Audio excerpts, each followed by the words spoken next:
ইংরেজি ক্যালেন্ডার অনুযায়ী নীল ষষ্ঠী 2024 সালের 12ই এপ্রিল শুক্রবার নীল পূজা ও নীলের উপবাস।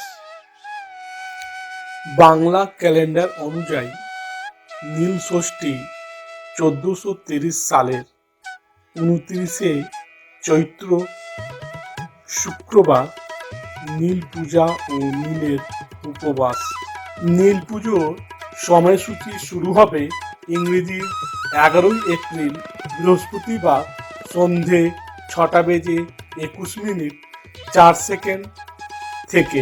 নীল পুজোর শুভ সময়সূচি থাকবে ইংরেজি 12ই এপ্রিল শুক্রবার সন্ধে 5:03 পর্যন্ত।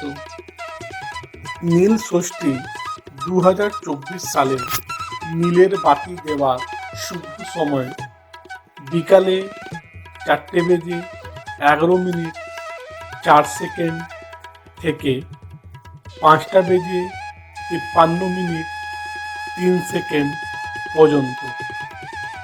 সন্ধ্যাবেলা 7:23